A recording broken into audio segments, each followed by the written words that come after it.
दोस्तों उम्मीद आहे सब ठीक ठाक ऐं सब खैरियत सां हूंदा ऐं तव्हांजे लाइ अॼु मास्टर मंज़ूर जो एल्बम आहे 15। दोस्तों हिन एल्बम जी ॻाल्हि कयूं त हीअ एल्बम तमामु घणो मशहूरु आहे ऐं प्लस में हिन जा गीत जेके आहिनि तमामु बहितरीनु दिलि खे वणंदड़ गीत एतिरो हलिया छा ॿुधायां तव्हांखे। जो पहिरियों गीत तव्हांखे ॿुधायां वॾो मशहूरु थियो जंहिंजो मॉडलिंग वीडियो ठाहियो वियो सफ़ा सेम टू सेम गाने जे हिसाब सां ज़बरदस्त हलियो। तोॾे रोज़ अचण जी आदत जो आहे तुंहिंजो दीदार करण जी आदत जो आहे छा कयां दिलरुबा। ज़बरदस्त गीत हलियो इहो तमामु घणो वधीक तव्हां ॿुधो हूंदो तव्हांखे सॼी ख़बर हूंदी।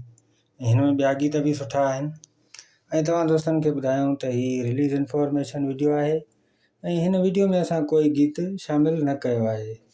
हिन में तव्हांखे इहो ॿुधाईंदासीं त हिन एल्बम में गीत कहिड़ा कहिड़ा आहिनि ऐं एल्बम केतिरो सुठो आहे ऐं प्लस में कहिड़े साल में आयल आहे ऐं उन खां बाद जे दोस्तनि जा कमेंट्स हूंदा त उहे बि शामिलु कंदासीं। ॾिसूं था आहिनि दोस्तनि जा कमेंट्स त उहे शामिलु कयूं। पहिरें दोस्त वहीद भाउ जी कमेंट्स आहे त लिखियो अथई ग़ुलाम हुसैन उमराणी आहे। उन खां पोइ असद अली भाउ कमेंट्स कयो आहे वहीद भाउ लिखियो आहे वेरी नाइस पिक्चर। वॾी महिरबानियूं दोस्तनि जो ऐं दोस्तनि खे ॿुधायूं एल्बम जी जेको तस्वीर आहे काफ़ी ख़ूबसूरत आहे ऐं एल्बम जो टाइटल मस्त नज़र।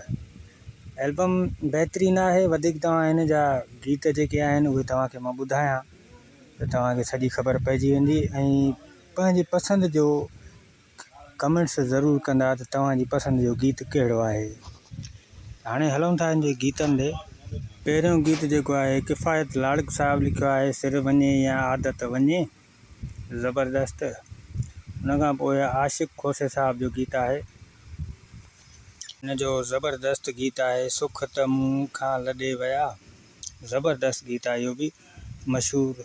हुन खां पोइ सागर शाह जी शाइरी ज़बरदस्त गीत रोहारे वठ जॾहिं मरी वेंदासीं कंदे यादि तूं वॾो मशहूरु गीत आहे ज़बरदस्त। उन खां पोइ पीरल सोलंकी जी शाइरी आहे ज़बरदस्त गीत आहे हिकु तूं हुजी ॿियो मां हुजां। ऐं उन खां पोइ गदा हुसैन चांडे साहब जी शाइरी आहे साईं मुंहिंजा साईं ज़बरदस्त गीत आहे इहो बि। उन खां पोइ आहे बरकत साहब जो गीत आहे गीत जा बोल लिखिया अथई आशिक़ तुंहिंजो यार असुल खां आहियां। उन खां पोइ सागर शाह जी शाइरी आहे वरी ज़बरदस्त गीत आहे यादि जॾहिं तुंहिंजी आई मशहूरु गीत आहे इहो बि। उन खां पोइ आहे अब्दुल कादिर खोसे साहब जो गीत आहे अखड़ियूं विछायूं तुंहिंजे लाइ। उन खां पोइ आहे सागर शाह जी शाइरी ईद जो कलाम आहे छिनी छॾियो थी मुबारक हुजई। उन खां पोइ आहे ग़ुलाम मुस्तफ़ा साहब जी शाइरी आख़िरी गीत कॾहिं कारो वॻो हो सुखनि मां ज़बरदस्त गीत आहे।